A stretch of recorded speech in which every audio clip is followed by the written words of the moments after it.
नमस्कार, हिमाचल समाचार में आपका स्वागत है। आज के मुख्य समाचार। मुख्यमंत्री ने कहा, महिलाओं के उत्थान के लिए कार्य कर रही राज्य सरकार।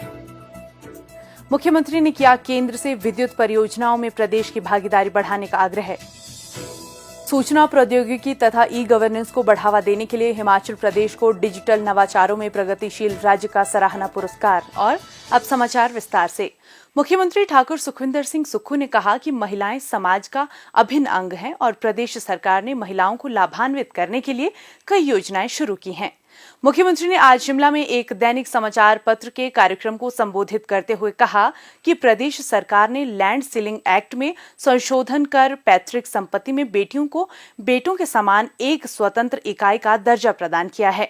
उन्होंने कहा कि महिलाएं मीडिया, खेल, विज्ञान, शिक्षा, सेना, प्रशासन, राजनीति, सामाजिक सेवा जैसे विभिन्न क्षेत्रों में उत्कृष्ट सेवाएं प्रदान कर रही हैं तथा उन्होंने प्रदेश का नाम रोशन किया है। मेरा ये मानना है कि हमने जब भी सत्ता ग्रहण की तो मैंने पहले दिन से ये कहा कि हम सत्ता सुख के लिए नहीं चाहते, हम व्यवस्था परिवर्तन करने आए। निश्चित तौर पर हमारी सरकार को बने हुए 120 दिन अभी हुए हैं। आप देखेंगे कि हमने हिमाचल प्रदेश में महिलाओं से संबंधित कई योजनाएं शुरू की। मेरा ये मानना है कि हमने सबसे बड़ी जो हमारी विधानसभा का बजट सेशन हुआ उसमें सबसे बड़ा कानून में बदलाव किया। 1972 से तकरीबन 51 साल हो चुके थे।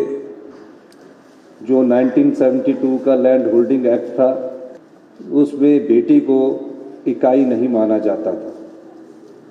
कहने का मतलब ये है कि जिसके पास एक सीमा के दायरे में जगह होती थी तो बेटे को तो इकाई मान लिया गया था, उसके नाम पर तो उस सीमा से अधिक जो जगह थी वो उसके नाम पर चढ़ जाती थी, लेकिन बेटी जिसके हुई उसके नाम की जो अधिक से जो सीमा से अधिक जगह थी वो सरकार के नाम पर चढ़ जाती थी।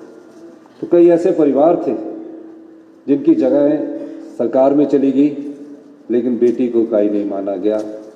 एक लैंड होल्डिंग से हमने उसमें परिवर्तन किया और आज जो भी लैंड होल्डिंग एक्ट का था उसमें बेटी को इकाई माना गया और वो आज बराबर की हकदार हो गई। नारी तू नारायण तभी हम उसको उस सत्यार्थ को साबित कर सकते हैं जब उसमें फैसले लेने की शक्ति हम देंगे।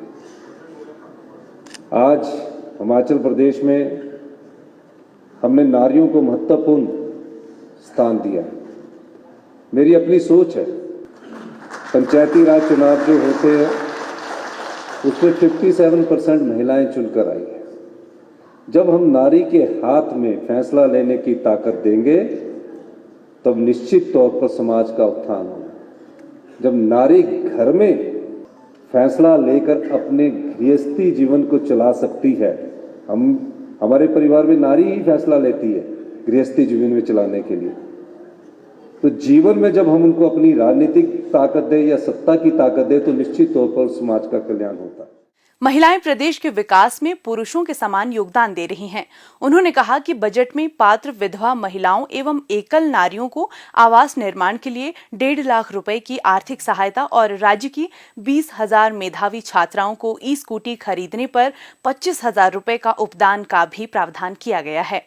ठाकुर सुखविंदर सिंह सुक्खू ने कहा कि स्पीति क्षेत्र की 18 वर्ष से अधिक आयु की सभी महिलाओं को जून 2023 से 1,500 रुपए प्रतिमाह पेंशन के रूप में दी जाएंगी।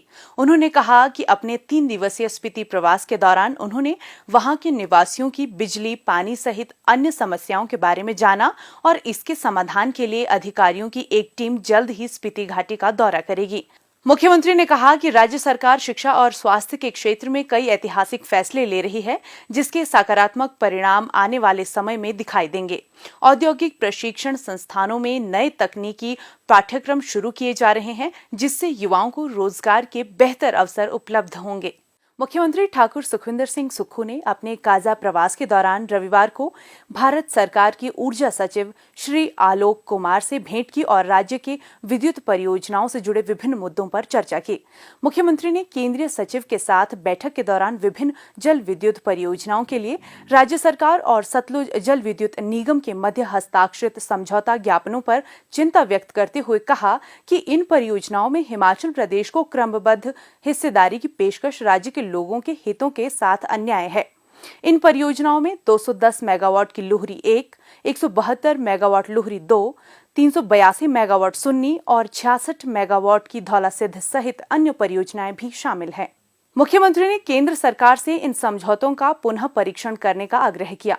उन्होंने हिमाचल प्रदेश को इन बिजली परियोजनाओं के स्वामित्व हस्तांतरण के लिए 75 वर्षों की एक निश्चित समय सीमा निर्धारित करने का भी आह्वान किया, क्योंकि वर्ष 2019 के बाद परियोजनाओं के लिए हस्ताक्षरित समझौता ज्ञापनों में ये समय सीमा 70 वर्ष है। मुख्यमंत्री ने विभिन्न बिजली परियोजनाओं में भागीदारी में वृद्धि पर चर्चा करते हुए आग्रह किया कि बीबीएमबी, एसजेवीएनएल और एनजेपीसी जैसी कंपनियां जिन परियोजनाओं में पहले ही अपनी लागत वसूल कर चुकी हैं, ऐसी पनबिजली परियोजनाओं में राज्य को 40% हिस्सा प्रदान किया जाना चाहिए।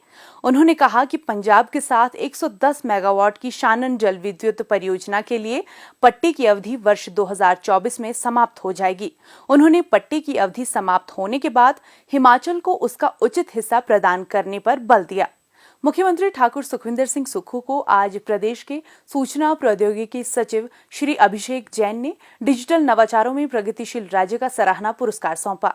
ये पुरस्कार कंप्यूटर सोसाइटी ऑफ इंडिया द्वारा सूचना प्रौद्योगिकी तथा ई गवर्नेंस को बढ़ावा देने के लिए हिमाचल प्रदेश को प्रदान किया गया है।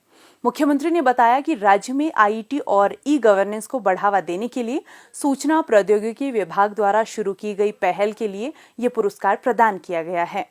डिजिटल उपकरणों के उपयोग से शासन को बेहतर और सुगम बनाने में सहायता मिल रही है और इससे नागरिकों के जीवन की गुणवत्ता में सुधार के प्रयासों में भी तेजी आई है। उन्होंने बताया कि हिमाचल ई गवर्नेंस और आईटी उपकरणों के उपयोग में देश का अग्रणी राज्य है। विभाग ने बेहतर नागरिक सेवाओं, ई गवर्नेंस और डिजिटल आधारभूत ढांचे में सुधार के लिए ठोस कदम उठाए हैं और इससे संपूर्ण शासन प्रणाली में पारदर्शिता और दक्षता भी सुनिश्चित हुई है। ये पुरस्कार ई गवर्नेंस के क्षेत्र में सरकार से नागरिक तथा सरकार से व्यापार सेवाओं सहित प्रदेश में सुशासन की स्थापना में किए गए प्रशंसनीय एवं सफल प्रयासों को रेखांकित करता है। हिमाचल समाचार देखने के लिए सब्सक्राइब करें YouTube channel information and public relations department HP, follow करें ट्विटर @DPRHP, लाइक करें Facebook page information and public relations department Himachal Pradesh, visit करें वेबसाइट www.himachalpr.gov.in। इस अंक में इतना ही। कल फिर होगी मुलाकात। दीजिए इजाजत। नमस्कार।